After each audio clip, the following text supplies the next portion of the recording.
did you do that? How did you do that?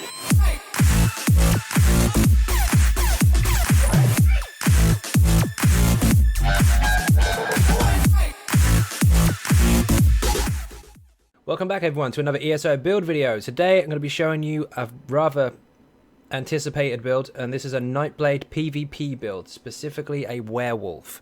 Now, of course, the base layout for the PvP setup itself is actually beneficial towards normal toe-to-toe combat, if you like, before you go into werewolf, but of course the werewolf is where it counts. Now, a lot of the skills that are being used can obviously be changed. If you prefer to play another way, that's entirely up to you, but this is basically what I use, and it hasn't let me down yet. But once I've gone over all the details as to how it works on foot with your sword and board and your two-hander on the back, I know, then you're going to see how it actually performs as a werewolf, and it's going to make a lot more sense. Now, the idea behind this is, I'm sure people are sick of shield stackers. Don't worry about those anymore. We're going to get rid of them. So, first of all, we're going to look at the stats. Now, you'll know a couple of these procs when you see them, but don't worry. it's not as mental as it seems to start with. So, let's first of all look at the stats. Let's buff up a little bit. You know what that is. 4.8k weapon damage to start with. That goes really, really high in werewolf. 32.5k stamina, 17k health. Now, in cyrodiil, of course, that goes to 22, 23. Unless, of course, you've got Emperor, in which case it goes a lot more. Now, you can mess with that, but I'll get to that in a moment. 1.9k recovery, which is insane, and our resists are actually pretty good. 15.8 across the board with 3k crit resistance. Now, of course, when you come out of stealth, there's a passive that will give you higher resist. So you actually have 21.1. It's not necessarily stealth, it's anything in that particular skill line. But we'll get to that in a moment. Now, everything is in stamina. You can go more into health if you feel a little too squishy, but you honestly don't need to. He's actually pretty tanky anyway, but again, if you are more comfortable that way, then sure, go for it. You won't struggle with the stamina anyway, especially not in werewolf, because this hits 40 to 41k stamina already in werewolf, so you'll be fine. Warrior Munderstone, werewolf already discussed, and Dubious Command Throne food. Now this is for the max health, max stamina, and stamina recovery. It's very important. Now, if you're comfortable with your sustain anyway, and you probably will be because this takes advantage of a lot of heavy tanks, it actually requires it, you can go with max health, max stamina, which means you'll have more stam to do damage with, and you'll have more health, so survivability goes up. Up to you, however. Now, I'm going to go over the skills in detail as I usually do. Obviously, if you're already familiar with them, then you probably know what you're doing anyway. But I'd usually throw in a few tips here and there as to why it is set up this particular way, rather than people slamming it just by looking at a screenshot because they paused the video and didn't watch it properly. Anyway, let's go. First of all, front bar, as you've seen already, is sword and board. Don't worry, that's not a more of a Lorcage sword, that's crafted. There's sword and board on the front bar. So, we use ambush as our main gap closer. Very, very simple. Get in quick. Hit him. Now, what this does, in fact, I'll show you where this comes from. This is the second skill down in the assassination skill line.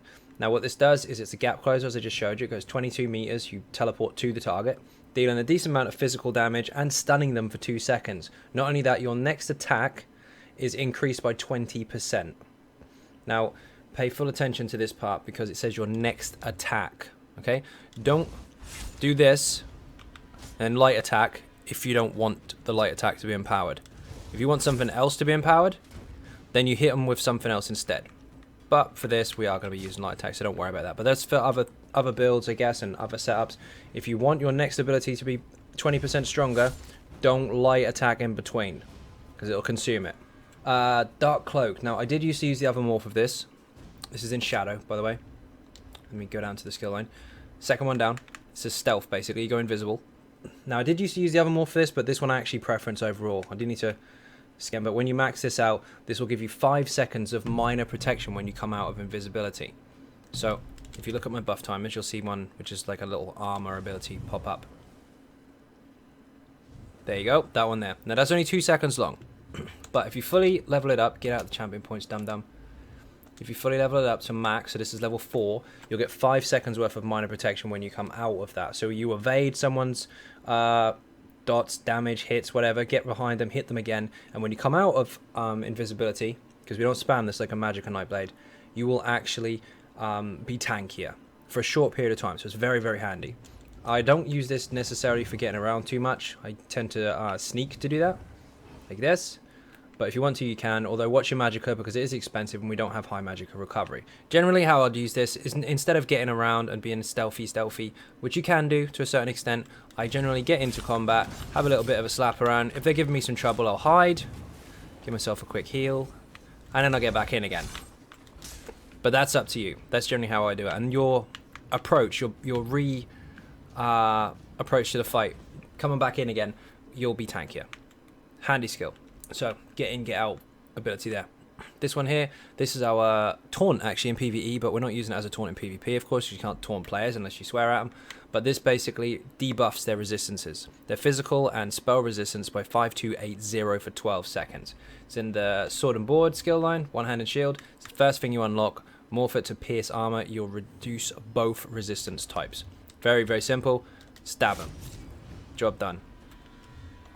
Keep that active on the target as much as possible, of course, because it has a 12-second timer, and then when it runs out, you need to reapply it. Leech and Strikes, this is really, really good, actually.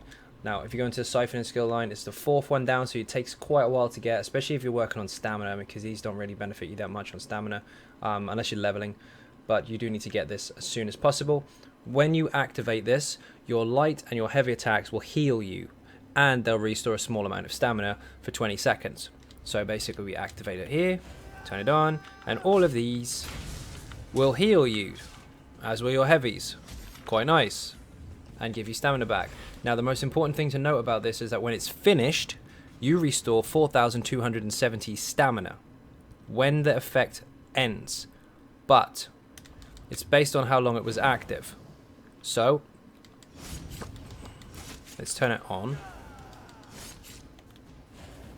Look what happens if you reapply it. Let's run out of stamina. I'm blocking on purpose, by the way, because you don't recover stamina when you block. Now, see, you get some back. Not much, but you get some. Now, here's the trick. If you reapply it, you will get stamina back, but it's based on how long it lasts. So if you let it run out, you'll get the full amount. There you go. See the stamina gain you get back? So pace it. Don't just spam, because that would be silly.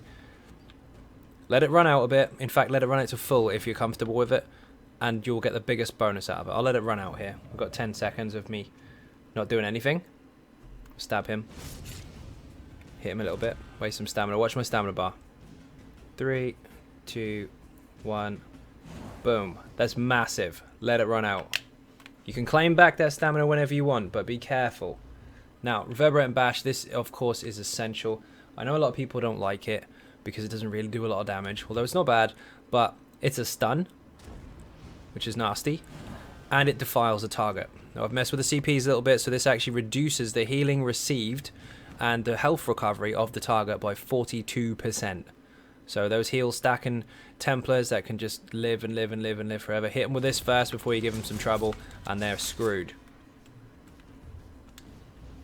Now, we are of course a werewolf. This is very, very important. For being on your bar, you gain 15% recovery to your stamina, which is important, of course, because we want to make sure we can break free, we can dodge roll, and of course we can dish out some damage, although most of our damage is actually from light and heavies, or a heavy and then a skill. So we should be safe with stamina, but it helps to have that recovery. What this does is when you're in werewolf form, first of all, when you activate it, you fear 3 targets for 4 seconds, they run away, but your light attacks add a bleed to them. 16,000 damage over 8 seconds. Now, of course, in PvP, that is reduced a bit, but it's still nasty. It goes through resistances. It's not nice to be hit on the end of. Also, your physical and spell resistance is increased by almost 10k. Now, your light attacks as a werewolf are nuts. And every time you do hit with a light attack, that bleed can apply to any target. So make sure you take advantage of your light attacks in werewolf. I will get to all the werewolf stuff in a moment. It's quite important. It's very expensive ultimate, so that's why we have to have kind of a little bit tanky, a little bit damagey, a little bit healy. We've got all the shiny stuff we need for PvP while we build up that ultimate. Also, ulti building as a Nightblade is very, very easy, and we'll get to that also. Back bar, two-hander. Resolve and Vigor, very, very simple. This is in the Assault skill line. Where are you? There we are. And this is Assault 5. Unlock it. Go and level it up by killing about 4 mammoths, and it'll be the next level already, ready to morph. and turn it to Resolve and Vigor. This will give you a heal once every second for 5 seconds, and it will heal nearby allies as well, if they're in range of this. Put that alongside your other heals, you can't go wrong. But be careful, don't spam it, because otherwise it just keeps reapplying rather than lasting its duration, which is obviously a lot more efficient. Dizzy and Swing, two-hander. Of course we're using a two-hander. Now I know a lot of people like to use surprise attack and all the rest of it, but that doesn't knock anyone down. It reduces their resistances, sure, but I'm already doing that because I have a taunt on my bar. So I'm stabbing them with this and protecting myself with a sword and board, and then I'm hitting them with this and knocking them over. Very, very, very strong. Now where this is from, it's the first thing you unlock in the two-hander skill line, and you just morph it to Dizzy and Swing. Now, Wreck and Blow does do more damage because the first one will empower the next one. However, it doesn't knock them down. Whereas this does knock them down, and you can empower it with a heavy attack from your two-hander anyway, which I'll get to in the passives. Double Take. Now, I do need to level this up a bit to increase the duration, but you'll get to see what this does. I think it goes to 30 seconds when you max it. I used to use the other morph, but I don't like it anymore because I didn't need the minor resistance buff. I would prefer the run speed. Basically what this does, it works exactly the same as Shuffle in the idea that it gives you a dodge chance, and also it increases your movement speed. Now I know Shuffle does remove negative effects, so if you're snared or anything like that, and this doesn't, but this costs magicka, not stamina. So that means that we don't actually have to waste our damage resources or our blocking or healing resources to use it. So, oh, that by the way is in here. Double Take is the third one down in the assassination skill line. It's not hard to unlock, but it takes a little bit to level up. You can get this quite early on actually, especially if you're using these to start with while you're leveling up. So get Ambush, keep it on your bar, and then level this up. Get it as soon as you can. This is also in the two-hander. Rally is nuts. It's the last one in here. It takes forever to get to, I know. I think I said 42 in my other video. I might be wrong. I think it's 38. I think your class abilities are 42 on the last one. So 38, level 38. Unlock this and morph it to Rally. It starts off as Momentum. Now this, very much like Legion Strikes, where you have this on, the longer it lasts, the more return you get. Same goes for Rally. It heals you once every 2 seconds, and every 2 seconds that is active, it gets progressively stronger. And then of course when it runs out, you get a big heal. Now if you want, while it's running out, you can reactivate it. You'll start the timer again from the beginning, but you can claim the heal that it's built up so far. So if we look in the skills here, you can see this will give me a almost 5k heal. Highlight it again, 6.5. Again, 7.5 almost, or 7.25. 9 almost. You see where I'm going with this. It gets stronger and stronger and stronger and stronger. So be a bit risky with it. Don't spam it.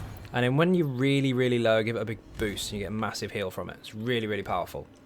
Not to mention, of course, I did say that it heals you every 2 seconds, which it does, just over 1k every 2 seconds.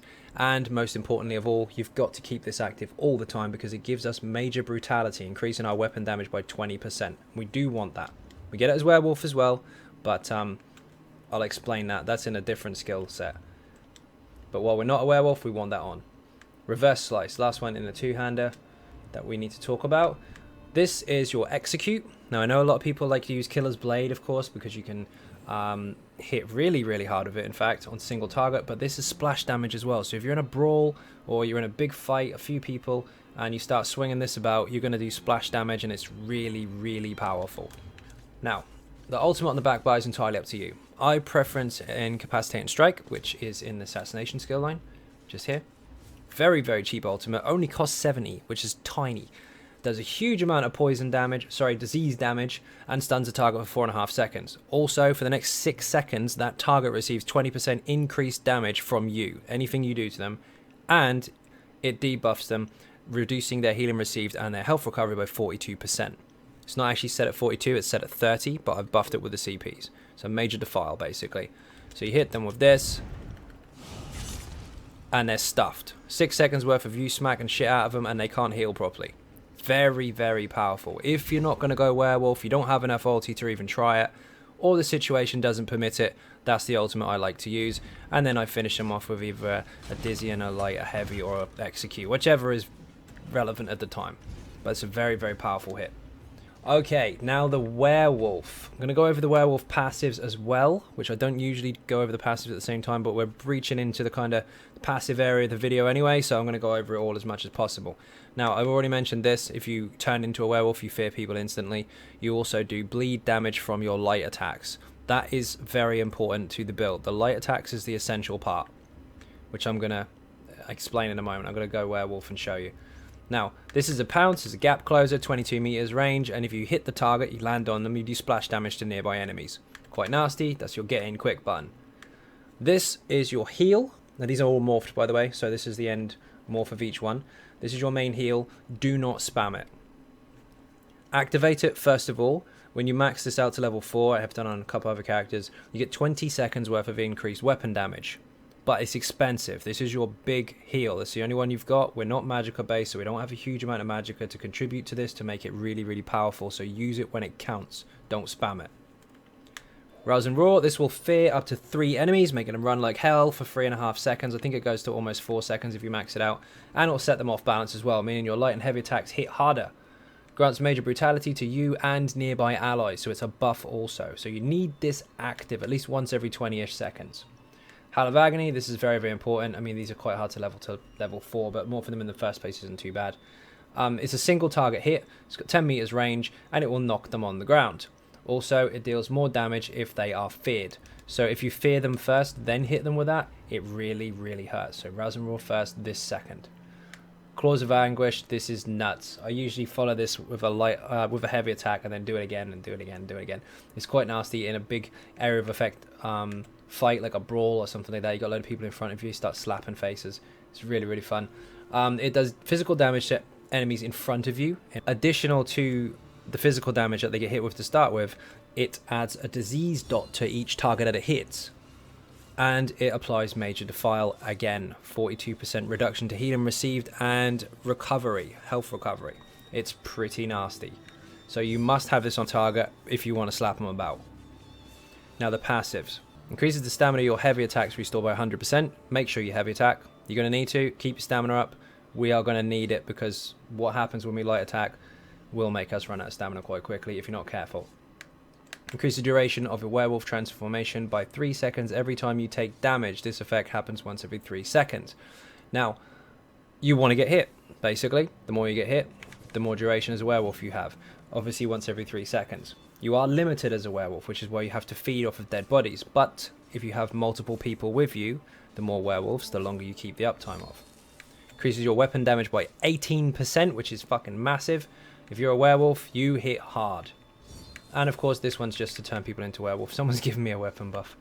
Reduces the cost of remaining in werewolf transformation by 20% for each transformed werewolf in your group, including yourself, up to a maximum of 80%. So the more werewolves in your group, the cheaper it is to stay as a werewolf. The cost is much, much less. If you have a lot of you, you can stay werewolf for a very, very, very long time. So make sure you feed, make sure you heavy attack, and make sure you get hit, and your werewolf transformation will stay with you for longer. But again, make sure that you're in a group. Werewolves aren't meant to be solo, although they are fun. Fighters Guild, nope, wrong one. Let's go from the top. Important stuff, always get your class passives, always get them. Increases your weapon and spell damage by 10% while you are sneaking or invisible. Of course we're going to be sneaking and invisible. We're a Nightblade, we're going to sneak around a bit. Increase the duration of stun from sneak as well. Now for those of you that don't know this, you can stun other ways of course, but if you heavy attack someone from sneak, let me see if I can hide behind this skeleton, probably not. You stun them, as you can see. Sit down. So, champion points, whoops. This skill line allows you, as a Nightblade, to stun them for longer. When an enemy dies within 2 seconds of being damaged by one of your assassination abilities, you restore 1800 magical or stamina, whichever is higher. Which means if you accidentally kill someone with ambush, because it's the only one we're using, you'll get stamina back. Which is quite nice because that's expensive. Increase your weapon and spell damage crit ratings. So obviously we have more crit, the more abilities are on the bar. For each assassin ability slotted, we have 1, so we get 438. If you had more, you'd get more. Increases your crit damage done. Now, we are not too focused on crit in PvP for this particular build because, of course, everybody has impen, but this will increase the damage if you do crit. So very, very nice indeed. And also, if you do crit, you will increase your crit rating for 20 seconds, giving you minus savagery and, of course, people around you as well. There's a little trick for this. You can see it on there already. Proctor straight away. Minus savagery. No, I didn't crit anything then, did I? Yes, I did. I crit Rally. Rally is based off of our weapon damage and max stamina. And the heal, although I'm 100%, is ticking over. That did just crit as far as the game is concerned. So it counts and gives me the buff right away. Keep that buff on you. Shadow, these are very important, of course. Increases your health, stamina, and magical recovery. We all need that. This, of course, when you might have seen this a moment ago. When I went invisible, I used a shadow ability. If you use a shadow ability, you will gain major resolve and major ward for 6 seconds. Now, if you've got loads and loads of heavy armor, this can go on for a lot longer than that, for like 12-15 seconds or so. I don't recall exactly. But you can see my buffs there, the blue one and the gold one. That's my resist buff. Every time you use one of these skills, you tank here. So, to add to this from earlier, when I come out of invisibility, I have 8% reduction to damage. I also have major ward and major resolve, increasing my resistances by 5280. Now it says 6 seconds here, but it's increased by 25% per piece of heavy armor. I'm wearing 2, so I actually gain a further couple more seconds. If you look at this, lasts for 8 seconds plus a 0. This lasts for 9 seconds. Very, very nice indeed. This one increases our max health for having one ability from this skill line slotted on the bar. Each ability will further improve that by another 3%. So we've got 1, we get 3%. Quite nice. Increase the duration of your shadow abilities. Of course, we want our invisible to last as long as possible, especially since our magical recovery sucks and we can't spam it. This is the only skill we're using, but these are very important. These are essential. If you drink a potion, you gain 20 ultimate. Watch this. You do not have to be in combat. How do I get my skills up without upsetting the target? Never mind. We'll de-aggro him first. Make sure we're not in combat. I'll use a crap pot. Go away. Okay, he's no longer aggroed. Watch my ultimate, bottom right hand corner. You do not have to be in combat to benefit from that bonus. And if you can do the maths, I'm not far off that ultimate on the back bar. Doesn't take much at all. Stop going in the champion points. Dumbass. Increases your max magic by 8% while siphon ability is slotted. Of course, if you have one slotted, you get more magicka in your pool, which will contribute, of course, to your invisibility, because then you can use it once or twice more. In fact, probably once. Now, we do have one ability on the bar, of course, so that does give us the 8% increase. Quite nice. Increases your healing done by 3% for each siphon ability slotted. Have one on the front bar. We don't have one on the back bar. Although we heal on the back bar, you can vigor and swap bars and get the bonus there. Casting a siphon ability generates 2 ultimate. This effect can occur once every 4 seconds. So once every 4 seconds, if you do cast this, you will get ultimate. So for that purpose, if you are way on top of your stamina and you want to just build it up every so often, no, you do have to be in combat for this, you can. But again, if you're not doing that, I'd let this ability run out, or at least close to. Very, very important skill line. Two-hander, this is nuts. You can look through these in your own time if you want. I mean, they're all important. You have to get them all, to be honest. But some important factors to note. This increases your damage and reduction to cost and all that kind of stuff. But heavy attacks do splash damage. So if you're on... I'm on the wrong bar. If you do a heavy attack, you'll hit up to 3 people nearby. Light attacks also. Now, if that dude over there is next... Let's pull him over here, actually. 1 second. Come over here. If I hit him, I'm going to hurt him. Here we go. There's a heavy. Both got hit. Light attacks as well. The more you do, the more splash damage. So the harder they hit, the harder his friends get hit. Really important stuff. If you kill someone with a two-hander ability, you'll gain recovery for 10 seconds, 30% in fact, so it's quite a lot. If you heavy attack first, before you use a skill, your next ability will be 10% stronger. You have a cooldown of 7 seconds, of course. Watch the heavy attack. Look at the buff timers. Little orange circle with a fist. That means your next ability will hit harder. Give him one of these. Or if you're going to be executing him, heavy first, execute second. Hit hits harder. Really important. Don't look at the numbers. It's a skeleton for 1 and 2. I'm not even slightly buffed. What else have we got? This is important. We are using a mace. We go through 20% of the target's resistances. Other ones you can go over in your own time if you want, but this is why we're using the mace. We are using 5 medium, so you need every single one of these. They benefit to your sustain, your damage, increased weapon damage, your recovery, and your sneak costs, and all that kind of stuff. It's very, very important that you get every single passive in the medium tree. They are all going to benefit you. Heavy armor will not benefit you. All the skills, these ones you need to leave behind because they need 5 pieces of heavy, but we are using 2 pieces, so make sure you get this. Our health is increased by 4% because for each piece we wear, you get 2% more health. That's important. These two not so much. It's more about resistances, which is nice. And for return of resources, which isn't a huge amount, but every 4 seconds if we're getting hit, we'll get a little bit back. These you can get if you want. You don't have to. This one, you do. Get this passive. It's very, very important. This one, of course, if you go around sneaking, stealing, pickpocketing, killing people, I think. Actually, that probably doesn't count. That's probably just me killing people. This will level up the skill line. Steal stuff, sell to defense, level it up. Get this as soon as possible. It will reduce your cost of sneaking. It's very important in PvP. Werewolf I've already gone over. Fighter's Guild. This isn't actually essential at all apart from this passive right here. If you kill undead or werewolves, you gain 9 ultimate for every single kill.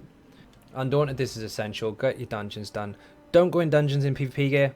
Don't do it. You're going to mess it up. You're a burden. You'll die. Everyone else will be pissed off and you get kicked. Go in there with some PvE stuff or semi-PvE ready. Do your grinding. Get this as soon as possible. And then you can put your PvP stuff on. Now, what this does is it increases your health, magicka, and stamina by 4%. Now, the reason it does it by 4% is because it's 2% per type of armor. We're using 2 types. 2 pieces of heavy, which is 1 type. 5 pieces of medium, which is your 2nd type. So that's why. Very, very important stuff. You do need your resources and you do need that extra health as well. Above all, if you are in a fight with some friends and they are throwing out synergies, take the bloody synergies. You get stuff back. No synergy is going to kill you. They're all beneficial. This is very important, of course, for cyrodiil. But, of course, if you kill people in their farms or that kind of stuff, or near a keep, or you are just near one in general, there's a lot of different passes for support and assault which will help you towards your heals and your damage and all that kind of stuff. So get all the passives in these skill lines as soon as you can.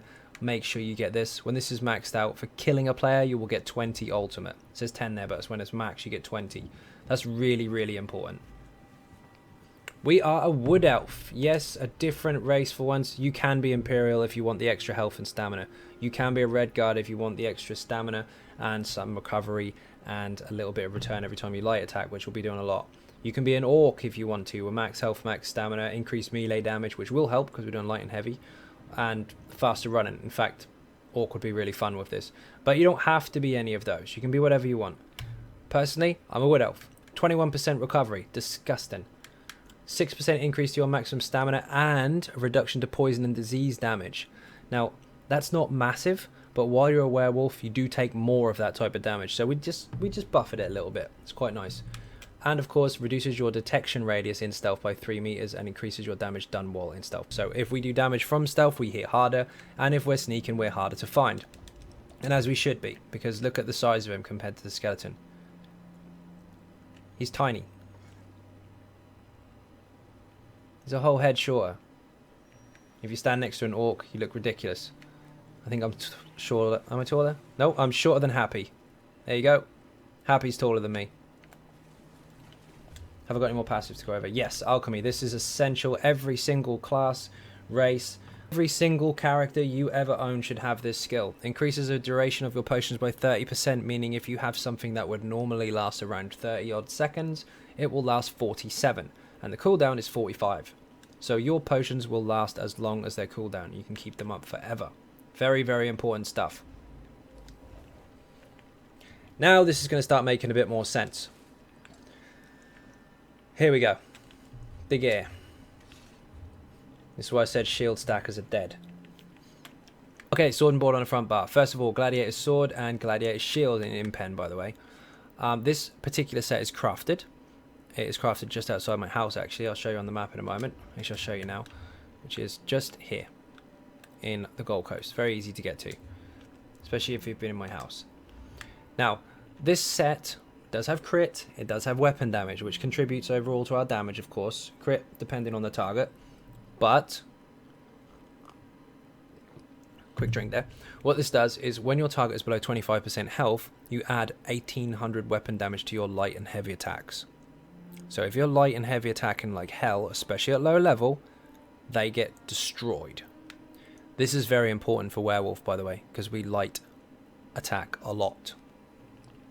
Back bar, two-hander, known honed. Same weapon glyph.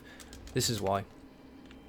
If I get in and I hit him and the glyph is running, I put a buff on, and I switch bars, I'm pretty much ready to proc the back one. If it bloody procs, there you go. So, it's up to you if you want to mess with that, but personally for me that tends to work. But anyway, Molekena, or Molekina, or however you want to pronounce it, 2 pieces, both in heavy actually. They don't have to be both in heavy, they can both be medium actually, you can just heavy the armor out, doesn't matter.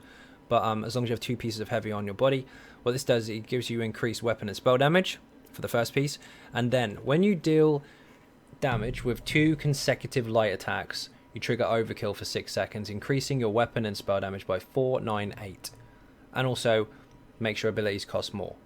This this proc here, of course, when you're with a sword and board, you have to do this twice, which is not very often you'll do that.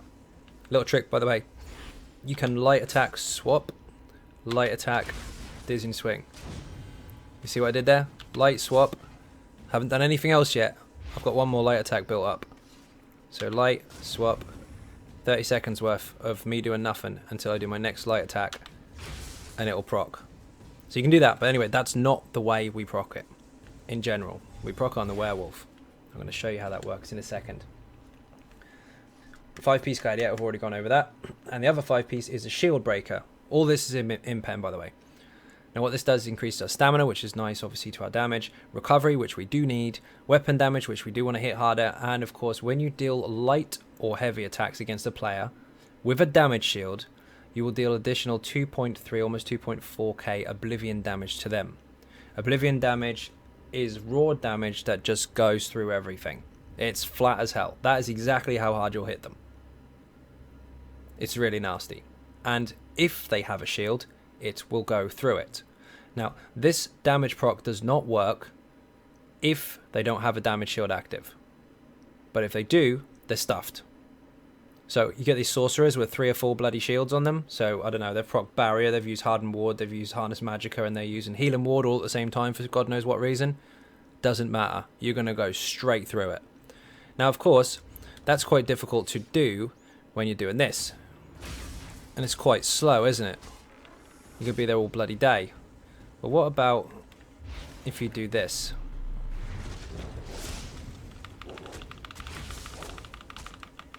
Not only are they getting bled, they are getting knocked down, they're getting feared, and I'm light attacking like hell. I'm just going to go straight through their shields.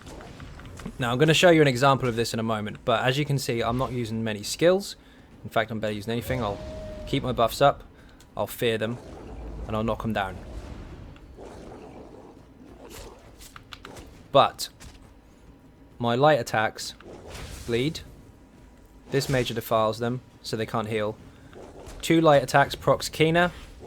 I know my abilities now cost more, but I'm not using any. I'm just light attacking. Where's my thingy? Kina gone. So, for spamming light attacks, you get overkill. Just 2 of them, we'll start it off.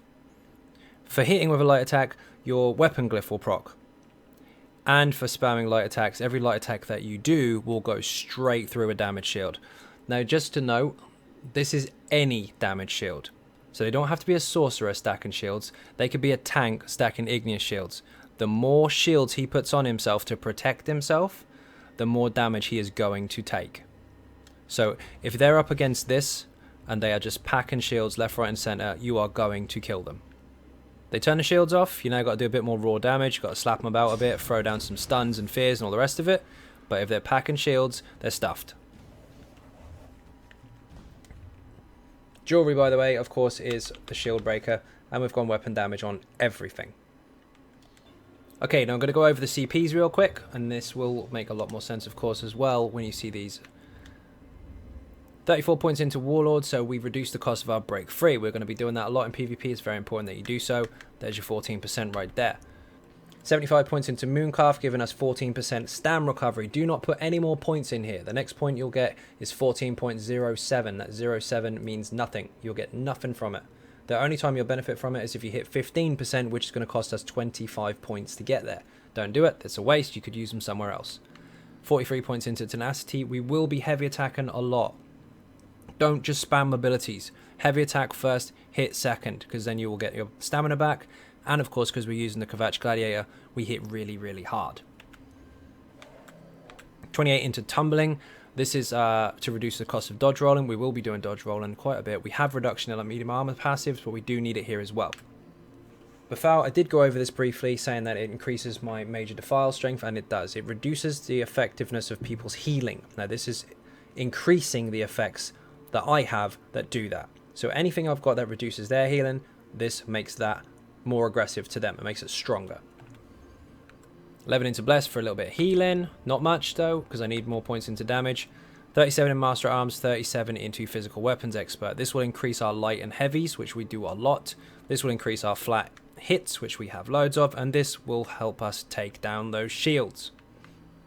The quicker you take the shields down with your flat damage, the faster people are going to reapply it because they're scared. The more shields they have on, the more light attacks you do, the faster they die. Also, this increases your light and heavy attacks by 5% when the enemy's below 25%. This stacks on top of our Kvatch Gladiator. 23 points into Thermatage. We do have a couple of dots, especially our bleed from the werewolf, so it's very, very important to get some points into there. Pearson, because we want to make sure we strip those resists as much as possible. And of course, Mighty, we need to make sure that our physical, our disease, and our poison damage, which is what we're based around, does as much as possible too. 72 points into Ironclad to give us 23% reduction to those direct damage attacks that we receive. Crystal Shards, Wrecking Blows, all those shiny things that you don't want to be hit by, this will reduce the damage. 40 points into Crit Resistance, giving us just over 1k crit resistance as well. 37 into Hardy and Elemental for all the physical types and all the magical types of damage. And of course, a dot reduction as well. 23 points into there, giving us 10%. 21 into Expert Defender, giving us a really nice buffer to resist those incoming light and heavy attacks that we will be receiving as well. Also alongside, if they're direct damage and if they're any of these types, that will benefit us as well. Also, you will be raising people in PvP. It is beneficial to you because you get points for it, and of course your team is up, which means you might now be winning rather than watching everybody dead. But of course, while you're rezzing, you take less damage, so you're quite tanky when you're rezzing people. Now, just to recap, don't forget how this all works is very, very simple, but you have to make sure that you understand it. If you light attack twice, you will proc Molekina, giving you increased weapon damage, and you will hit like a Steam Train in Werewolf. If you hit someone who has a damage shield, you will do serious amount of damage to them by doing light and heavy attacks. So light, kill them. Again, with this, double tap, hit, shields, kill. Also, Kvatch Gladiator, the lower their health, this is the same in the CPs as well, the lower their health, the stronger your light attacks get. So as long as you are doing this, they do not stand a bloody chance. And if they start running, knock them down. He CC'd, but you know what I mean. It's ridiculous. Very, very simple. Keep your own buffs up, however. See that? That's disgusting. Now, when he gets lower health, it's going to hit even harder, but I don't know if I'm going to get that far, because Werewolf's going to run out. Remember, you need to be in a group.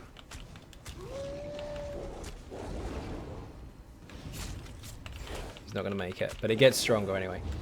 Really, really mental. Okay. Now, I'm going to show you a really quick clip of someone trying to survive with shields. And then you'll get a rough idea of where I'm going with this. Okay, no fight, just...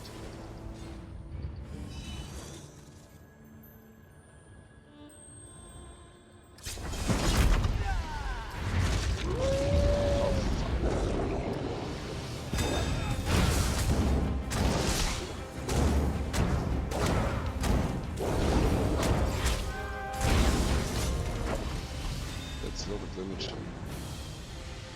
Oh, you got the shield breaker!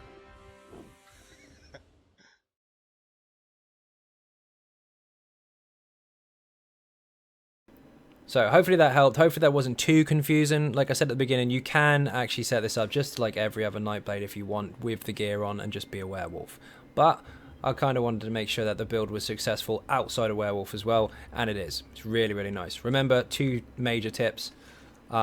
Rally. Let it run out as much as possible before you reapply it. You'll get a bigger heal.